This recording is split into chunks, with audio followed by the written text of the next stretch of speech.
Assalamualaikum warahmatullahi wabarakatuh.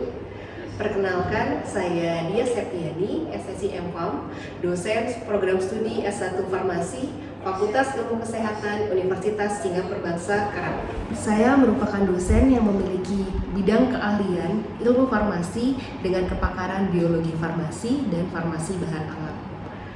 Adapun beberapa mata kuliah yang saya ampu antara lain mata kuliah botani farmasi, mikrobiologi farmasi, ilmu obat herbal, fitokimia, isolasi bahan alam, dan teknologi sediaan bahan alam. Pada kesempatan kali ini saya akan menyampaikan salah satu mata kuliah yang telah saya ampu, yaitu adalah mata kuliah botani farmasi. Mata kuliah ini ditujukan untuk mahasiswa farmasi Universitas Singapura Bangsa Karawang di semester 1 dengan kode mata kuliah FMI 61807 berbobot 2 SKS. Dengan diselenggarakan dalam 14 kali pertemuan tatap muka dan 2 kali pertemuan masing-masing ujian tengah semester dan ujian akhir semester. Dengan hal itu, maka mahasiswa dapat memiliki kompetensi, pengetahuan, ilmu, dan keterampilan dalam memahami teori terkait morfologi, anatomi, dan fisiologi tumbuhan sebagai sumber bahan alam untuk bahan baku obat tradisional dan penghasil senyawa kimia dengan aktivitas sebagai obat. Mata kuliah Botani Farmasi membahas terkait pertama, pengertian ruang lingkup dan peranan botani farmasi dalam ilmu farmasi. Kedua, terminologi mengenai anatomi, morfologi, dan fisiologi tumbuhan. Ketiga, morfologi dan fisiologi organum nutritivum berupa akar, batang, dan daun. Keempat, morfologi dan fisiologi organum reproduktivum berupa bunga, biji, dan buah. Kelima, anatomi sel, jaringan, sistem jaringan, dan organ pada tumbuhan.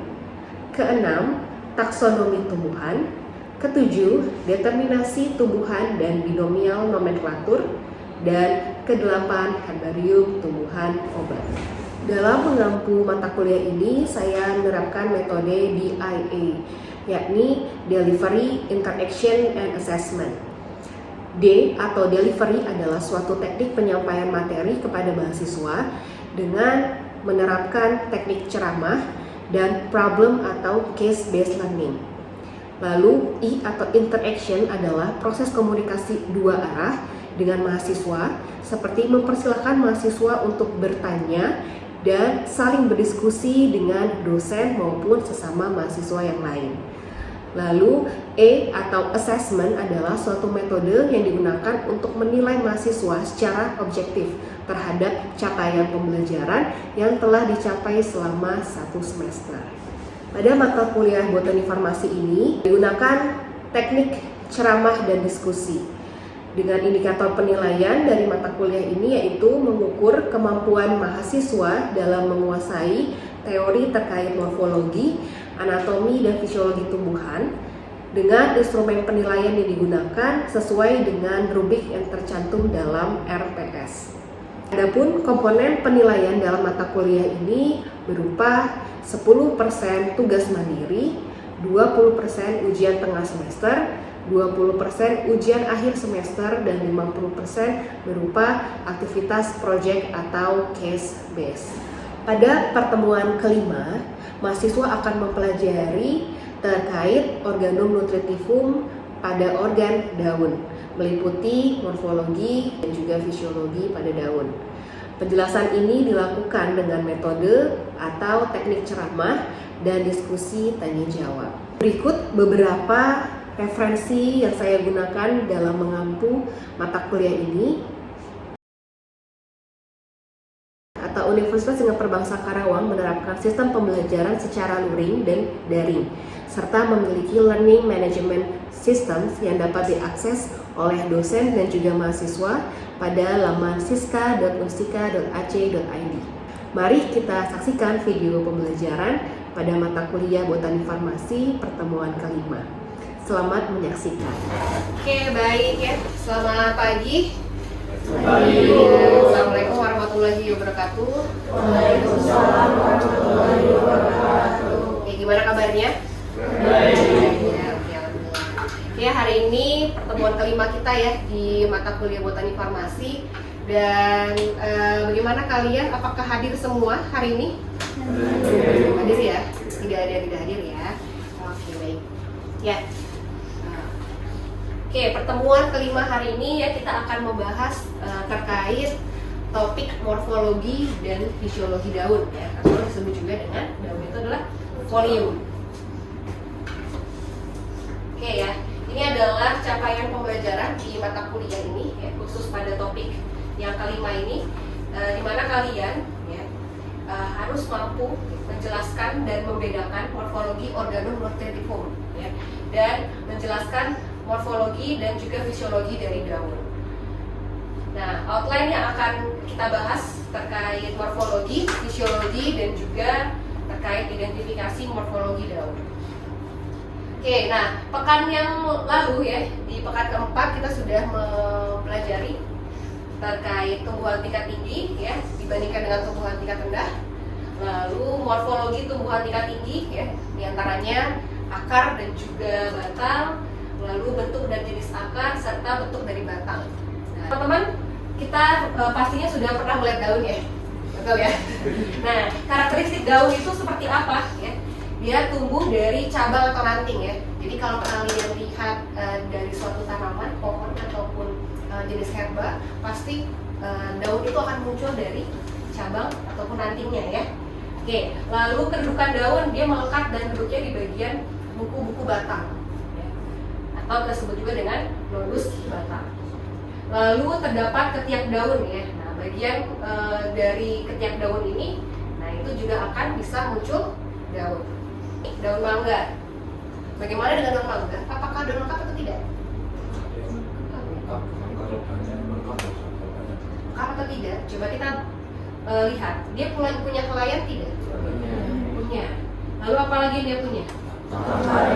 Oke, tangkai daun. Apakah dia punya pelepah daun? Tidak. Ya. Lihat ada tangkai ya.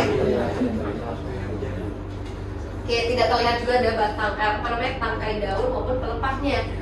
Nah, jadi daunnya langsung duduk ya di sela-sela dari tiap helaian ini. Nah, maka dia juga daun tidak lengkap. Ya, tidak punya tangkai, tidak punya pelepah. Tadi adalah helaian ya, lalu di sini adalah pelepah ya. Nah, pelepah daun itu dia ciri khasnya ada di daun tadi apa? Jagung gitu ya. Ya. Lalu pisang, benar ya. Jadi bagian yang paling lebar di bagian pangkalnya. Nah, dia akan membentuk yang namanya pelepah daun. Umumnya ada di tumbuhan monokotil. Ya. Lalu dia juga dia tidak akan dijumpai ya di kotil ataupun di himnosperm. Nah, kalau teman-teman lihat contoh-contohnya ketika tumbuhan dikotil itu ya umumnya dia tidak punya yang namanya pelepah ini ya. Oke, ini contoh ya, kalau kita lihat pelepah daun dia akan memiliki suatu bentuk ya yang namanya di sini adalah ligula.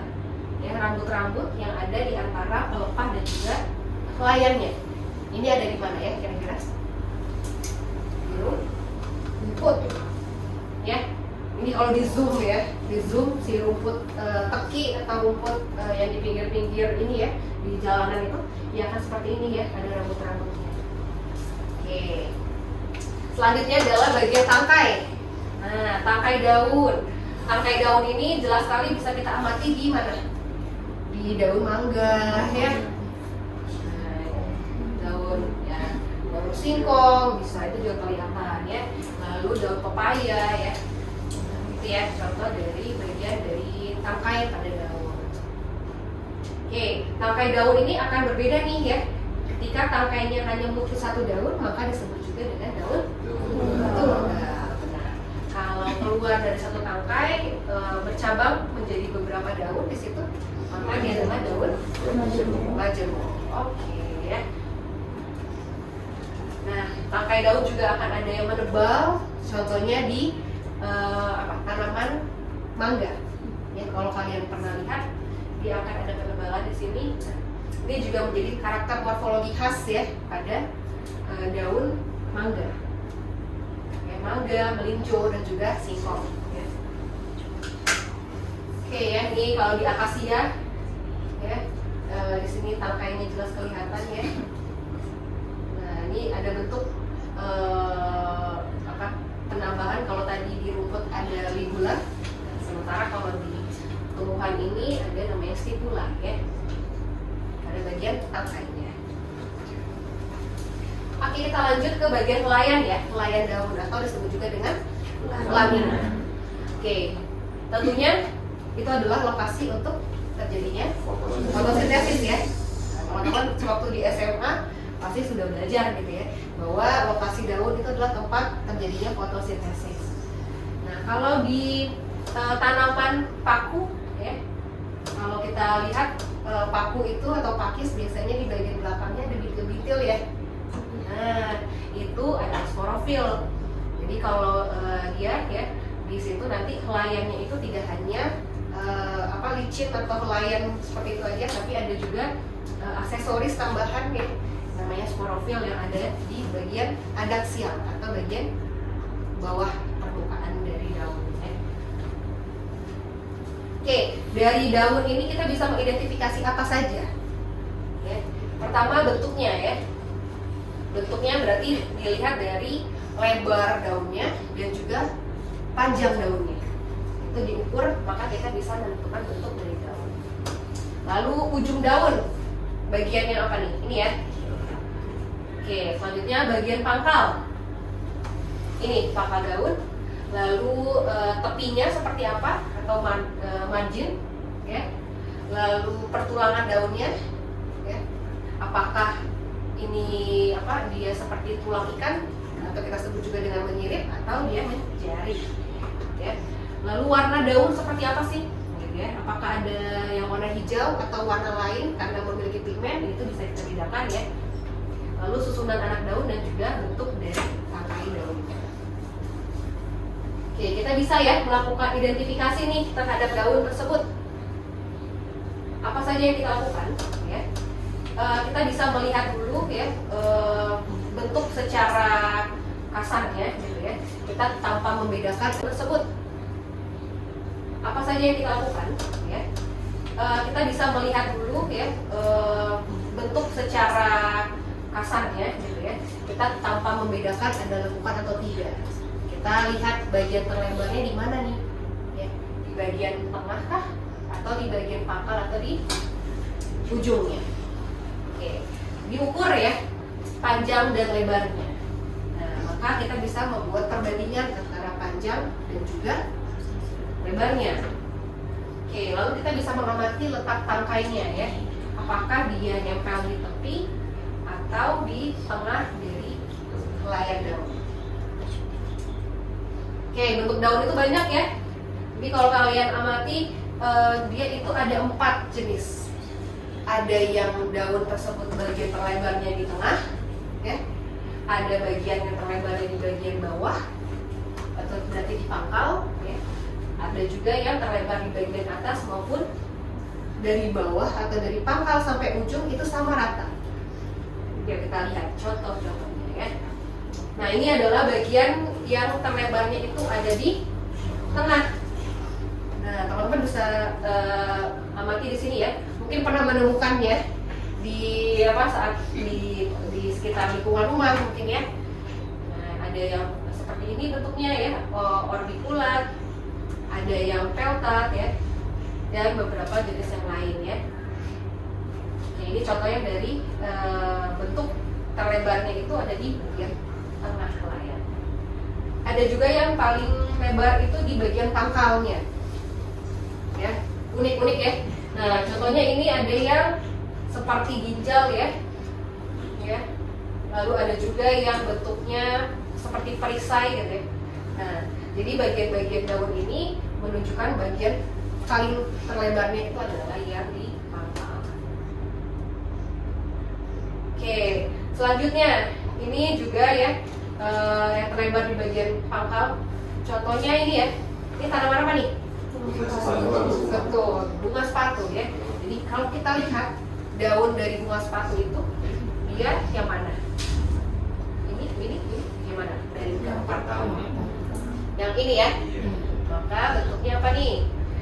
Dia bulat telur ya, atau oval. Ini sudah ada ya, misalkan adalah kembang sepatu. Oke. Nah, begitu pula dengan yang ini ya. Nah, ini tanaman apa nih? Pegagan ya, ini juga tanaman obat ya, pegagan. Kalau pegagan berarti termasuk yang mana ya bentuknya? Itu yang kedua. Ini bentuk hijau. Oke, benar ya. Nah, berarti yang lainnya sesuai ya, bisa diamati bahwa masing-masing ini memiliki kemiripan ya dengan sketsa ini, dan ini bentuk terlebarnya ada di bagian pangkalnya dari helaian daun. Oke, lalu bagian terlebarnya ada juga di bagian atas ya, atau dekat dengan ujung dari helaian daun.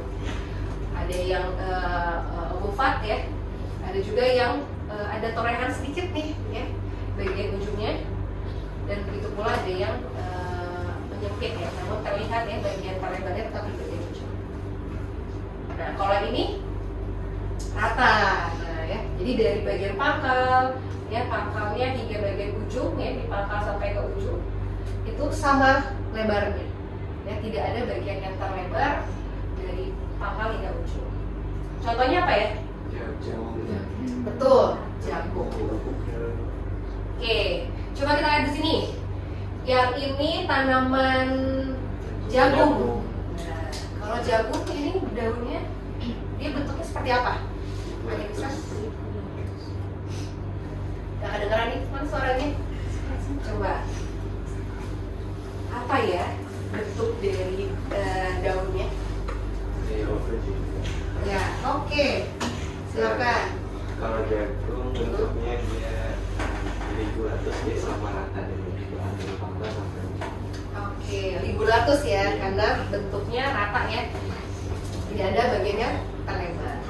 Oke, kalau ini tanaman pegagan, apa bentuknya? Oke, silakan. Yang kedua itu daun pada pegagan ibu. Oke. Bentuknya seperti ginjal atau reniformis. Oke, baik ya, terima kasih. Reniformis ya, ingat ya. Nih, semanggi. Bentuknya seperti apa tuh kalau semanggi? Ya, silakan. Seperti jantung terbalik. Oke, jantung terbalik ya. Oke, benar ya.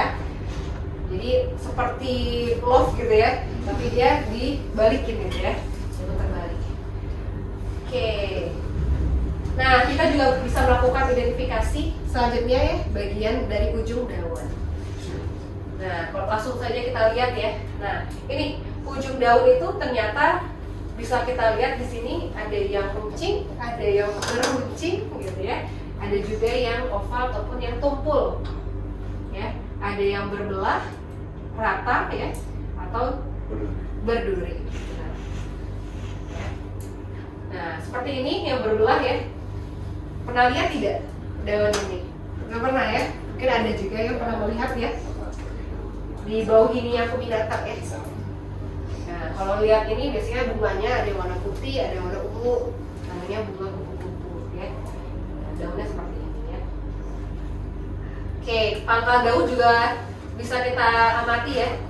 Jadi beragam sekali bentuk dari pangkal daun. Ada yang meruncing, ada yang runcing ya, rata ataupun di sini berlekuk.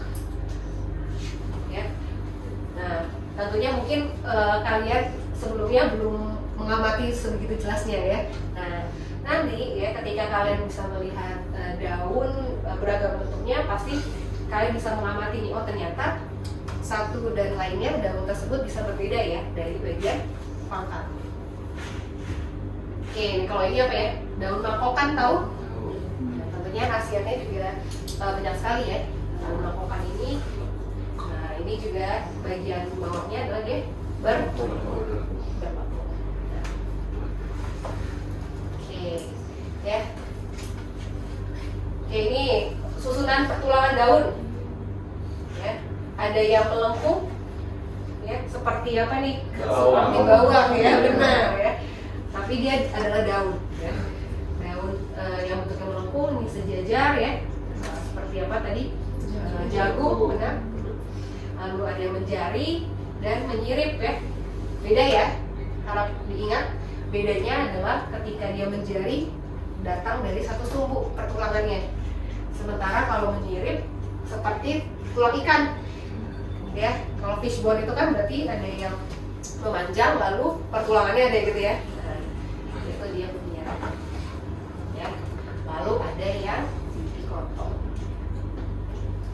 Oke, nah kalau ini bentuk pertulangan daunnya seperti apa? Menyirip. Selanjutnya menjari. Jari-jari gitu kayak ini ya. Oke, ya ini menjari ya. Nah, ya. Karena apa? Dari satu titik ya, satu sumbu ya, pertulangan. Oke, nah selanjutnya ini identifikasi daun ya. Jadi kalian bisa mengidentifikasi dan kenapa harus identifikasi ya? Karena nantinya ketika kalian menggunakan bahan baku atau bahan baku dalam pengobatan ya, obat tradisional, kalian menggunakan dari tanaman, tentunya salah satu cara yang harus dilalui untuk melakukan identifikasi tumbuhan dimulai dari mengamati morfologinya, ya, yaitu daun. Itu pula dengan ini ya, bagian tepiknya diamati ya, apakah dia memang termasuk ke dalam famili ataupun spesies yang dimaksud. Ya. Nah, lalu warna daun, ya tidak semua daun warnanya merah. Ada juga yang warna-warni ya, warnanya merah atau warnanya cenderung keunguan. Ini bukanlah bunga, tapi ini adalah daun. Oke, nah secara fisiologi daun tadi ya sebagai tempat fotosintesis, lalu dia juga dapat melalui ini melakukan proses respirasi ya teman-teman ya. Tentunya ada apa organnya namanya? Stomata ya. Nah, ada proses juga yang dilalui ya pada organ daun namanya transpirasi dan juga gutasi. Jadi harap diingat ya, ketika fotosintesis dia akan menghasilkan glukosa dan oksigen. Tentunya apa reaksinya? Ada yang bisa? Iya, silakan. Untuk kesamaan reaksi dari fotosintesis, dia tuh mengubah karbon dioksida menjadi glukosa dan oksigen. Jadi dia dari CO2 plus air, nanti dia akan menghasilkan C6H12O6 plus O2. Itu untuk hasil fotosintesisnya. Baik ya, terima kasih ya, betul ya. Jadi hasil dari fotosintesis menghasilkan glukosa dan oksigen. Nah, ketika respirasi terjadi, maka glukosa ini akan dipecah atau patinya akan dipecah menjadi bentuk yang lebih sederhana. Ya, maka proses ini sebetulnya terus berlangsung gitu ya. Ketika glukosa dihasilkan dari fotosintesis, nah, glukosa dan adanya karbohidrat itu pati akan dipecah kembali dan melalui proses respirasi gitu ya. Lalu kalau kelebihan kadar airnya di tumbuhan tersebut, maka akan dikeluarkan ya melalui proses transpirasi. Nah, kalau gutasi berarti ini ada tetesan air ya yang mungkin kita bisa amati di daun ya. Nah, itu adalah bentuk dari menjaga keseimbangan kadar air di tumbuhan. Ya. Itu ya. Kayak ini ya tadi ya sudah disampaikan ya, melalui reaksi-reaksi ini ya, fotosintesis, respirasi bisa secara aerobik ataupun anaerobik. Nah, dan ini ya. Nah, sebelum saya menyampaikan terkait tugas, apakah ada yang ingin tanyakan terkait pertemuan hari ini? Ya, boleh silakan. Mungkin cuma tanya ya Bu, tadi kan sedikit nyinggung terkait tumbuhan tingkat tinggi dan tingkat rendah dan banyak banget jenis dari daunnya. Kira-kira tuh apakah jenis dari daun itu berpengaruh sespesifik itu terkait dari inti dan apa ya, isi dari zat aktifnya gitu kan. Kita di bidang farmasi kan kalau berbicara soal tanaman itu kan ekstraksi ya Bu. Itu apakah emang betul-betul seberpengaruh itu bentuk misalnya kayak dia tuh daun dari tumbuhan tingkat tinggi, daun dari tumbuhan tingkat rendah itu berpengaruh terhadap zat aktif di dalamnya bagaimana? Oke, baik ya, terima kasih Iwan ya. Oke, ini saya jawab ya. Nah, terkait kita menggunakan bahan baku dari tumbuhan, memang itu kenapa kita mempelajari bentuk dari daun itu dikarenakan untuk memenuhi ini ya, proses identifikasi. Nah, jadi identifikasi secara morfologis itu adalah salah satu tahapan yang harus dilalui. Ya, meskipun ketika kalian penelitian nanti kalian bisa menggunakan jasa gitu ya untuk melakukan identifikasi atau determinasi.